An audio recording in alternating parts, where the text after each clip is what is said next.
నమస్కారం సార్. నమస్తే. సార్ నిన్న వేణుస్వామి గారు అండ్ వాళ్ళ భార్య వీణావాణి గారు ఇద్దరు కూడా ఒక వీడియో చేశారు. టీ5 మూర్తి గారు పైన ఆరోపణలు చేశారు. అయితే ఇప్పుడు ఒక కేసు నమోదు అయిపోయింది సార్ హైకోర్టులో. ఇటువైపు ఏమో టీ5 మూర్తి గారు కూడా జూబ్లీహిల్స్ పోలీస్ స్టేషన్లో కంప్లైంట్ చేశారు వాళ్ళ పైన.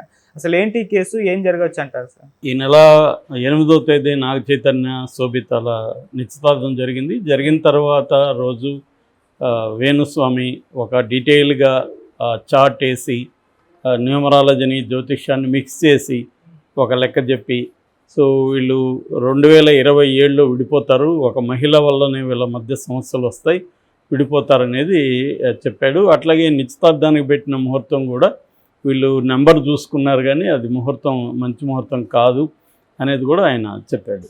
ఇది సర్వత్రా వ్యతిరేకతకు దారితీసింది. ఎందుకంటే వాళ్ళేదో ఆల్రెడీ ఒక విడాకులయ్యి మళ్ళీ రెండో పెళ్లి చేసుకుంటుంటే ఇంకా పెళ్లి కాకముందే నిశ్చితార్థం రోజే వాళ్ళు విడిపోతారని చెప్తే మొత్తం వేణుస్వామి మీద వ్యతిరేకత వచ్చింది. పోనీ వేణుస్వామి చెప్పిన జ్యోతిష్యాలన్నీ అక్యురేట్గా అయ్యాయా? లేదు.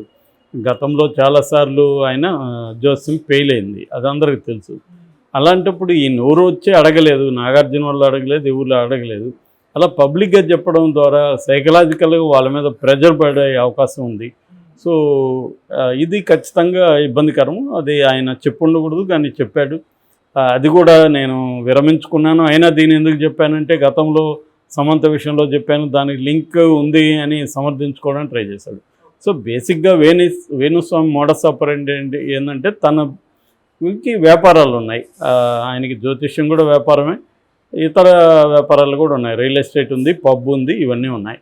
సో దీన్ని డెవలప్ చేసుకోవడానికి అతను తెలివిగా మార్కెటింగ్ స్ట్రాటజీలో ఏంటంటే సెలబ్రిటీలని టార్గెట్ చేసి పొలిటీషియన్ని టార్గెట్ చేయడం ద్వారా తనకి ఈజీగా పాపులారిటీ వస్తుంది. ఆ పాపులారిటీ వల్ల క్లయింటెల్ పెరుగుతారు. అట్లాగే వ్యాపారంలో కూడా సర్కిల్స్ వల్ల రేపు రియల్ ఎస్టేట్లో ఆయన ఈజీగా టాప్ క్లయింట్లు ఉంటే ఆయన దగ్గర అమ్ముకోవడానికి ఈజీగా ఉంటుంది. దేవేగౌడ లాంటి వాళ్ళు ఆయన క్లయింట్లు. సో ఆ వ్యాపారం కూడా జరుగుతుంది. అట్లాగే పబ్బు నడపాలంటే కూడా ఇవాళ నీకు పెద్ద సర్కిల్ ఉండాలి. ఎందుకంటే లేదంటే రకరకాల పోలీసులు రైడ్లు ఉంటాయి, రకరకాలు ఉంటాయి. అవన్నీ డీల్ చేసుకోవాలంటే నీకు పెద్ద సర్కిల్ ఉన్నాయి. సో ఇవన్నీ ప్లాన్డ్గా ఆయన ఒక వ్యాపారవేత్తగా మనం చెప్పుకోవచ్చు. వేణుస్వామి జ్యోతిష్యం అనేది కూడా ఆయన వ్యాపారం. సో దాన్ని అతను తెలివిగా ఉపయోగించుకున్నాడు. అంతవరకు బాగానే ఉంది కానీ అది దానివల్ల ఎవరికి నష్టం లేకపోతే అది అందరూ చేసే పని. మార్కెటింగ్ అనేది అందరూ చేస్తారు. కానీ దీనివల్ల కొంతమందికి ఇబ్బంది కలుగుతుంది, నష్టం కలుగుతూ ఉంది, వాళ్ళ పరువు ప్రతిష్టలకి భంగం కలుగుతుంది, వాళ్ళ వ్యక్తిగత జీవితాల్లో అశాంతి అలజడికి దారితీస్తుంది. ఇది వేణుస్వామి చేస్తున్నాడు. దీనివల్ల వేణుస్వామికి ప్రాబ్లమ్స్ పెరిగాయి. అట్ ద సేమ్ టైం ఆయన పొలిటికల్గా ఇటు జగన్ సైడు ఇటు బీఆర్ఎస్ మన కేసీఆర్ సైడ్ తీసుకున్నట్టు కనపడుతుంది. అందువల్ల నేచురల్గానే కాంగ్రెస్ పార్టీ తనకు వ్యతిరేకంగా ఉంటుంది, అక్కడ తెలుగుదేశం వాళ్ళు వ్యతిరేకంగా ఉంటారు. మామూలుగా తెలుగుదేశం సోషల్ మీడియా ఎంత స్ట్రాంగ్గా ఉంటుంది, తెలుగుదేశం మెయిన్ మీడియా ఎంత స్ట్రాంగ్గా ఉంటుందో మనకు తెలుసు. ఎవరిని బతకనేరు వాళ్ళు. సో ఆ స్థాయిలో ఉన్నప్పుడు వేణుస్వామి మీద వాళ్ళ కోపం ఉండే అవకాశం ఉంది. సో దీన్ని ఉపయోగించుకొని ఏం చేశారంటే ఒక ప్లాన్డ్గా వాళ్ళు టీవీ5 మూర్తి రంగంలో దిగినట్టుగా తెలుస్తుంది. తన ద్వారా తన టీవీ5లో పనిచేసే ఇంకొంతమంది జర్నలిస్టులు వాళ్ళు కలిసి జర్నలిస్ట్ యూనియన్ తరపున, తర్వాత డిజిటల్ మీడియా అసోసియేషన్ తరపున వాళ్ళు వెళ్ళి 12వ తేదీ మహిళా కమిషన్కి కంప్లైంట్ చేశారు. మహిళా కమిషనర్ నేరెళ్ల శారద 12వ తేదీ వేణుస్వామికి నోటీసులు జారీ చేసింది. 22వ తేదీ అంటే రేపు వెళ్ళి రమ్మని. నిజానికి ఇది అందరికీ ఆశ్చర్యం. ఈ జర్నలిస్టులకి ఏం పని? ఒక జ్యోతిష్యుడు ఆయన ఒక జ్యోతిష్యం చెప్పాడు, అది మంచి చెడ్డ అనేది పక్కన పెడదాం. వీళ్ళకేం పని? వీళ్ళకి ఎందుకు బాధ? పోనీ వీళ్ళేమన్నా జర్నలిస్టులు ఏమన్నా వేణుస్వామి కంటే బెటర్గా ఉన్నారా? వీళ్ళు సెలబ్రిటీ లైవ్స్ గురించి నానా చెత్తంతా వీళ్ళు ప్రచారం చేయట్లేదా? అబద్ధాలు ప్రచారం చేయట్లేదా? వీళ్ళు ముందు దాన్ని ఇల్లు క్లీన్ చేసుకోకుండా పక్కింటి వాళ్ళు ఇల్లు వచ్చి క్లీన్ చేసినట్టు ఉంది వీళ్ళ వ్యవహారం. వీళ్ళింట్లో చెత్త పేరుకుపోయింటే పక్కింట్లో వచ్చి మేము చెత్త ఉందని కంప్లైంట్ చేసినట్టే ఉంది ఆ జర్నలిస్టుల వ్యవహారం. సో ఇది విచిత్రంగా ఉన్నింది. దాని తర్వాత ఇప్పుడు అర్థమైంది అంటే దీని వెనకంతా ఒక స్కీమ్ నడుస్తుంది. ఆ స్కీమ్లో ఇప్పుడు మూర్తి బయటకు వచ్చాడు, టీవీ5 మూర్తి. టీవీ5 మూర్తికి వేణుస్వామి ఒకడే జోష్యం చెప్తున్నాడా? చాలామంది చెప్పట్లేదా? పోనీ ఇది ఖండించడం కరెక్టే, వేణుస్వామిది తప్పేం లేదు. కానీ దాన్ని అదే పనిగా దాడిలాగా పెట్టుకొని వీడియోల వెంట వీడియోలు చేస్తుంటే క్లియర్గా టార్గెట్ చేసినట్టుగా ఉంది. సో ఇది ఒక పక్క నడుస్తుంది. సో వేణుస్వామి అండ్ వాళ్ళ భార్య వాణి శ్రీవాణి వాళ్ళు ఇద్దరు ఒక వీడియో చేశారు. మేమిద్దరం మమ్మల్ని వేధిస్తున్నాడు, 5 కోట్ల డబ్బులు అడిగాడు అని ఒక ఆడియో కూడా రిలీజ్ చేశాడు. ఆ ఆడియోలో కొంతమంది ద్వారా మూర్తి డబ్బులు ఇచ్చేయడానికి ట్రై చేశారని.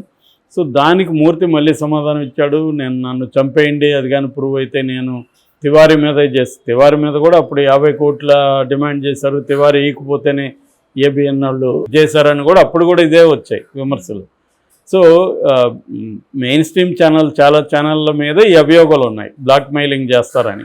ఎందుకంటే ఎవరు ఈ లైవ్స్ అన్నా వాళ్ళు పబ్లిక్గా పెట్టేయచ్చు, దాన్ని ఆపాలంటే డబ్బులు డిమాండ్ చేయడం అనేది ఎప్పటి నుంచో ఆరోపణలు ఉన్నాయి. అవి ఏం ప్రూవ్ కాలేదు కానీ ఆరోపణలు అయితే ఉన్నాయి. సో అలాగా ఇప్పుడు ఈయన మీద కూడా వాళ్ళు చేసి ఇది చేస్తే దానికి ఇతను మూర్తి వెళ్ళి మళ్ళీ police station, Jubilee hills police స్టేషన్లో కేసు పెట్టాడు. సో ఇప్పుడు మళ్ళీ ఒక కొత్త పరిణామం చోటు చేసుకుంది. అదేంటంటే హైకోర్టులో ఒక అడ్వకేటు మహిళా కమిషన్ మీద పిటిషన్ వేసి, అసలు మహిళా కమిషన్కి ఈ అధికారం ఉందా? ఎవరో ఒకరు జ్యోతిష్యం చెప్పాడు, ఆ జ్యోతిష్యుడిని తన దగ్గరికి పిలిచి ఆ జ్యోతిష్యం మీద విచారణ జరిపే హక్కు మహిళా కమిషన్కు ఉందా అనేది ఇప్పుడు ఈ పిటిషన్ వేశారు. పిటిషన్ వేసిన వ్యక్తి పొన్నం కిషోర్, ఆయన పేరు. పొన్నం కిషోర్ ఎవరంటే పొన్నం ప్రభాకర్, ఇప్పుడు ప్రజెంట్ మంత్రి, ఆయన తమ్ముడు. So Congress legal cell incharge. మరి ఒక కాంగ్రెస్ వాళ్ళే నిజానికి వేణుస్వామికి వ్యతిరేకంగా ఉన్నారు. గతంలో వేణుస్వామి కేసీఆర్ వస్తాడు అని. రెండోది, ఈ మహిళా కమిషన్ ఏర్పాటు చేసింది కాంగ్రెస్ వాళ్ళు. మరి కాంగ్రెస్ వాళ్ళే మళ్ళీ మహిళా కమిషన్కి వ్యతిరేకంగా హైకోర్టులో వేణుస్వామికి అనుకూలంగా కేసు వేయడం ఏంటి అన్న ఒక చర్చ జరుగుతుంది. సో ఇది నిన్న కోర్టు కూడా దీన్ని తీసుకున్నది, విచారణకి తీసుకొని మహిళా కమిషన్ని అడిగింది, నీకు నిజంగా అధికారాలు ఉన్నాయా, మీ అధికారాలు ఏంటని అడిగింది. అది మంచిదే. ఇప్పుడు మహిళా కమిషన్కి ఏ అధికారాలు ఉన్నాయనేది తెలియాలి. మహిళల మీద ఏదైనా దాడులు దౌర్జన్యాలు జరిగితే మహిళా కమిషన్ స్పందించాలనేది జనరల్గా ఉన్న అవగాహన. ఇందులో మహిళ ఇన్వాల్వ్ అయిండొచ్చు, ఎందుకంటే శోభిత కాబట్టి ఇన్వాల్వ్ అయిందని చెప్పచ్చు. మరి అట్లాంటి బోల్డ్ కేసులు ఉన్నాయి మహిళల మీద. జర్నలిస్టులు, ఛానళ్ళు రకరకాలుగా మాట్లాడే, హేమన్ గురించి ఎలా మాట్లాడారో మనం చూసాం. మరి ఆ కేసులంతా ఇన్వాల్వ్ కాకుండా ఈ కేసులోకి ఎందుకు వచ్చారు వీళ్ళు, మహిళా కమిషన్ అనేది చర్చ జరగడం అయితే ఖచ్చితంగా మంచిదే. మహిళా కమిషన్కి అధికారులు ఉన్న వాళ్ళు జర్నలిస్టులకే నిజానికి సంబంధం లేని ఇష్యూలో వాళ్ళు పోయి ఇక్కడ కంప్లైంట్ ఇవ్వడం, ఇదంతా ఏదో స్కీమ్ ఉన్నట్టుగా అనిపిస్తుంది. ఈమె ఇమ్మీడియట్గా ఇతన్ని పిలవడం, దాని వెంట మూర్తి బయలుదేరడం, ఇదంతా ఏదో ఒక స్కీమ్ నడుస్తుందా, ఒక వేణుస్వామికి వ్యతిరేకంగా ఒక కాన్స్పిరసీ నడుస్తుందా అన్నది కనబడుతుంది. ఎందుకంటే ఇప్పుడు అన్ని ఛానళ్ళు వేణుస్వామిని ఖండించి సపోర్ట్ చేసి, నాకు తెలిసి వేణుస్వామి, నాగా చైతన్య, శోభిత విషయంలో చెప్పిన జోష్యాన్ని సపోర్ట్ చేసినవి ఏవీ లేవు. అందరూ కూడా ఖండించాల్సిన విషయమే. ఎందుకంటే జ్యోతిష్యమే, నేను చాలాసార్లు చెప్పాను, జ్యోతిష్యమే ఒక ప్రెడిక్షన్ తప్ప అంతకంటే ఏం కాదు. అట్లాంటిది ఎవరో అడిగితే నువ్వు చెప్పు, అది కూడా వాళ్ళకి చెప్పు.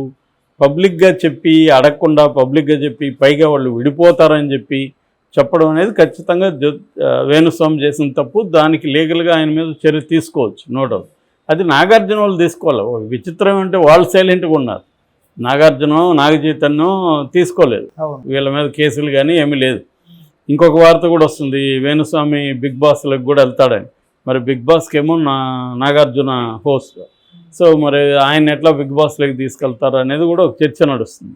ఇటువంటి కాంటెక్స్ట్లో ఈ జర్నలిస్టులు వెళ్ళడం, ఈ టీవీ5 మూర్తి ఇంకా ప్రపంచం లేదో ఇష్యూ లేనట్టు దీంతో ఛాలెంజ్లు ఇసురుతూ ఇది జాతీయ సమస్యలాగా అతను అరుస్తూ మాట్లాడడం,